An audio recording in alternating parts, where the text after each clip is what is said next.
rezeki yang datang kepada engkau itu jangan engkau pandang usaha engkau, tapi pandang itu anugerah Allah. Nah, bila kita memandang duit ini dapat karena usaha kita, pemalar kita. Tapi kalau kita ingat bahwa rezeki adalah pemberian Allah kepada kita, rezeki ini adalah anugerah Allah kepada kita, nah itu bisa menghilangkan sifat sayang, kikir dengan rezeki tadi. Perhatian engkau kepada sesuatu yang tersembunyi dalam diri engkau daripada celah lebih baik daripada perhatian engkau kepada sesuatu yang didinding dari engkau daripada perkara yang gaib-gaib. Itulah terjemahnya hikmah yang ke-32 ini. Bermula perhatian engkau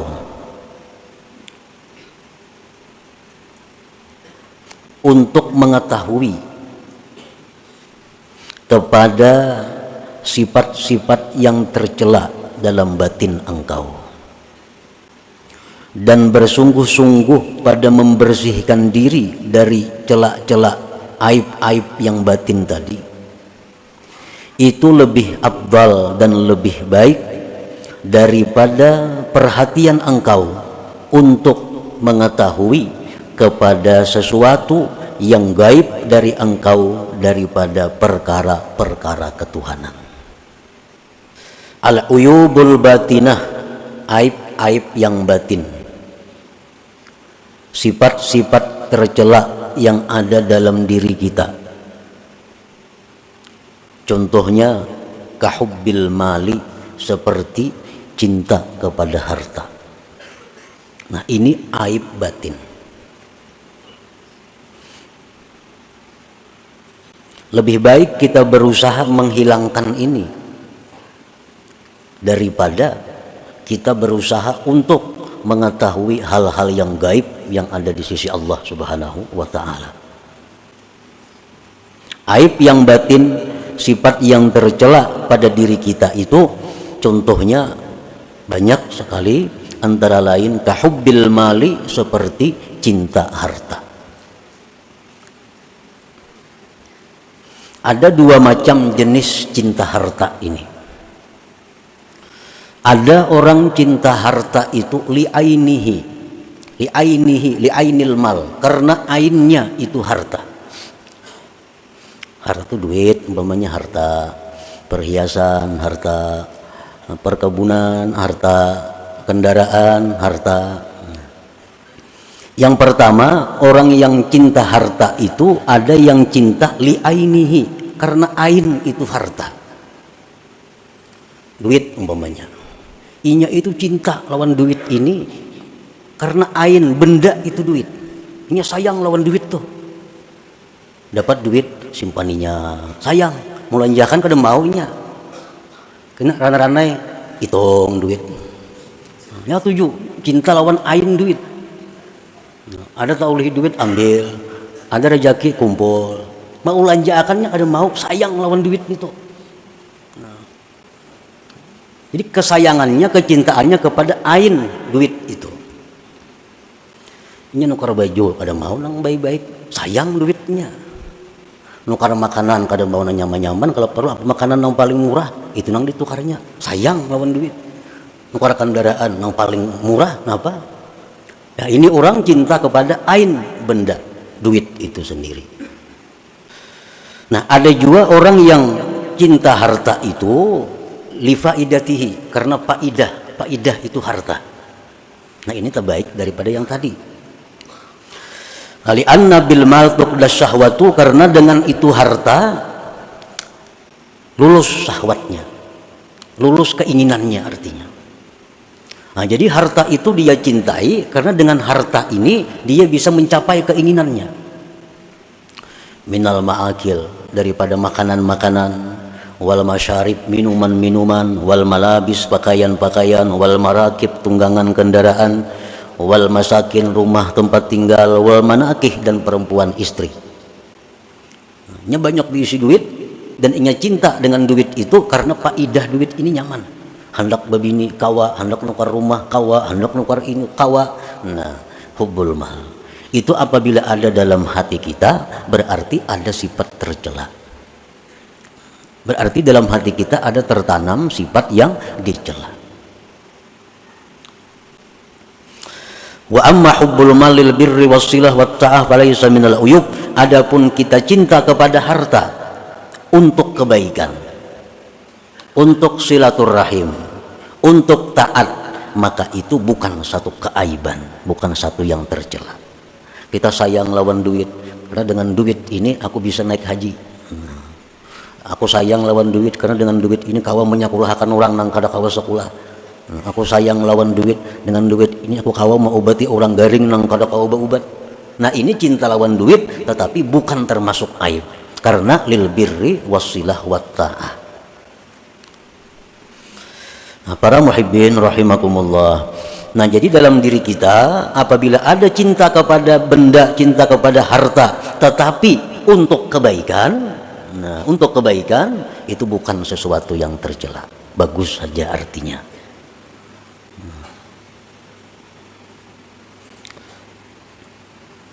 Jadi umpamanya kita bisa mengukur diri kita, apakah kita ini termasuk orang yang cinta harta untuk syahwat, apakah orang yang cinta harta untuk kebaikan.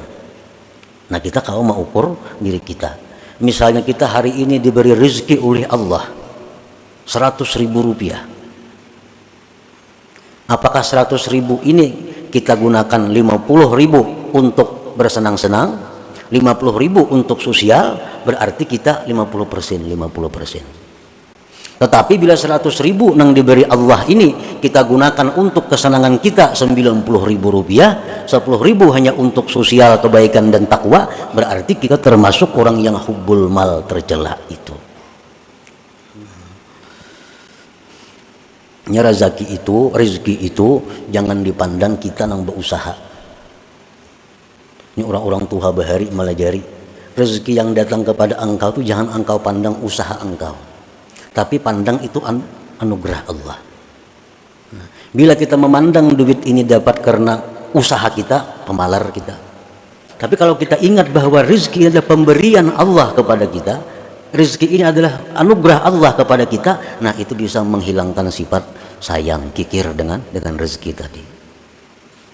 Kita ini terpandang usaha terus.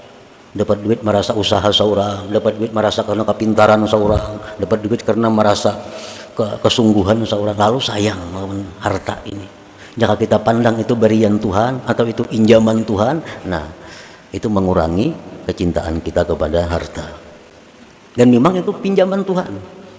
Kenapa pinjaman? Karena akan ditanya di akhirat. Jakanya kada ditanya, ayuh usaha seorang. Diberi Tuhan hari ini 10 juta, di akhirat kada bakal ditanya, ayo usaha seorang. Ini di akhirat ditanya, hari anu kita mendapat 10 juta kemana menggunakan? Itu ampunku gitu Tuhan, aku minjam aja tuh. Nah, jadi itu nang maulah kita ini kikir, maulah kita ini sayang, karena kita memandang kekuatan kita terus, memandang modal. Itu modalku tuh, usahaku, nah lalu semuaan sayang. Kada ingat kita itu anugerah Allah, pemberian Tuhan, kayaknya ditakuni sidin, kemana duit itu digunakan. Nah, wa kahubbil jah, dan seperti cinta kedudukan,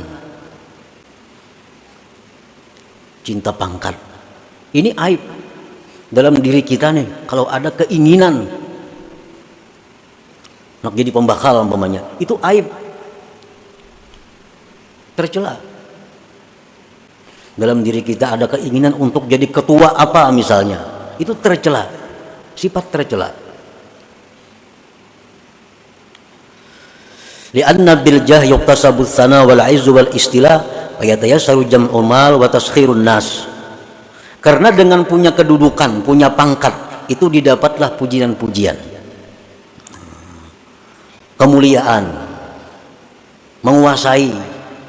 Maka mudahlah dengannya itu mengumpul harta dan menundukkan manusia. Ini besi pangkat tinggi, nyaman cari duit, nyaman menundukkan manusia. Jarnya orang mau kada mau nuruti kada wani. Nah, jadi dalam hati kita kalau ada hendak macam itu, tercela ngarannya, ada sifat tercela. Wa amma hubbul jali i'zazid din wa ikamil haq wa nasril mazlum falaysa minal uyub. Kalau kita mencintai kedudukan, mencintai pangkat jabatan dengan tujuan memuliakan agama, mendirikan yang benar, menolong orang yang teraniaya, nah itu bukan satu keaiban. Aku sayang lawan jabatan gue nih, pembakal nih, aku sayangi benar. Kenapa? Dengan aku pembakal ini aku nyaman memuliakan agama.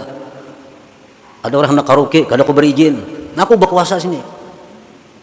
Ada orang mengadakan kegiatan maksiat, kada aku berizin. Nah jadi aku pembakal ini perlu aku pegang. Nah ada orang teraniaya ditolong. Nah kalau macam ini cinta jabatan itu bukan aib, bahkan satu kemuliaan. Nah jadi kalau kedudukan jabatan itu kita cintai karena dengan jabatan itu kita nyaman cari duit, kita nyaman menyuruh menundukkan manusia, itu tercela. Tapi kalau jabatan ini kita cintai karena dengan jabatan ini kita bisa menegakkan ma'ruf, bisa mencegah munkar, nah itu bukan satu aib. Nah itu antara lain contoh-contoh aib dalam diri kita yang perlu kita pikirkan untuk membuanginya.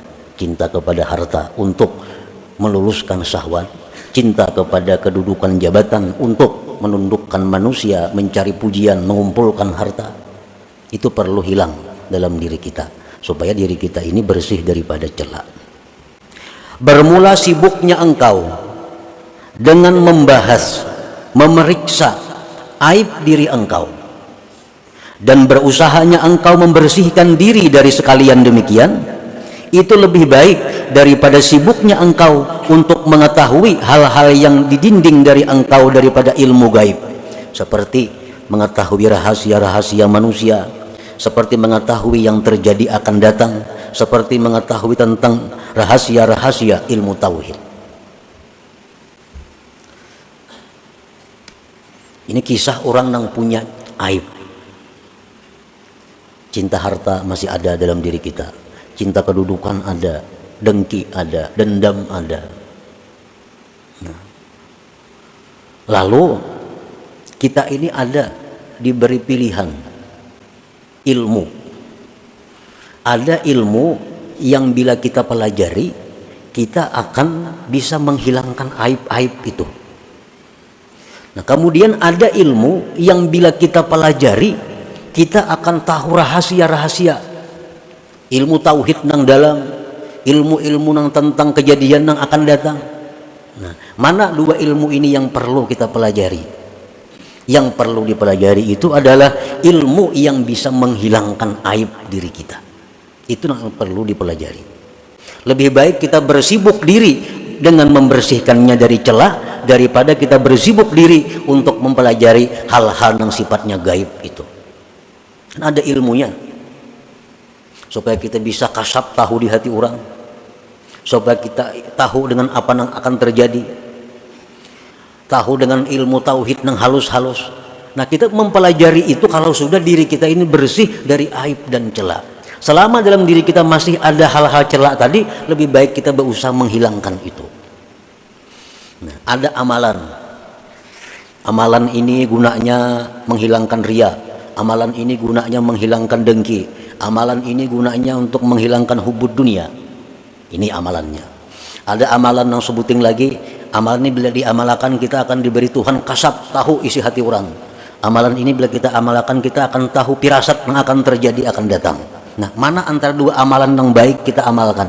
Amalan yang pertama ini yang perlu supaya diri kita bersih daripada celaan-celaan itu. Nah, doa umpamanya lagi. Kita lawan Tuhan bisa berdoa supaya ini, bisa berdoa supaya itu. Tetapi doa apa yang paling baik kita minta kepada Tuhan? Doa apa yang paling baik kita mohon kepada Tuhan? Doa yang sifatnya pembersihan diri, itu yang utama yang kita ajukan permohonan kepada Allah Subhanahu wa ta'ala. Ketahuilah wahai saudaraku bahwa doa dengan minta ampun kepada Allah itu paling afdal doa. Doa murah rezeki, doa sihat badan, doa diberi ilmu, doa segala macam banyak. Tapi kalau yang paling utama kita minta kepada Allah supaya diampuni dosa, itu yang paling utama kita minta. Dosa tentang pembersihan diri kita, itu yang utama diminta kepada Allah.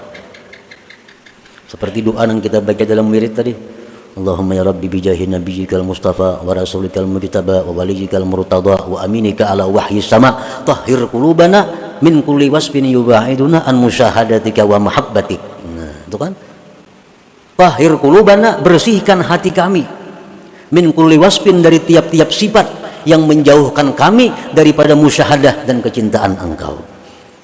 Nah, jadi amalan yang kita baca tadi, doanya hanya itu.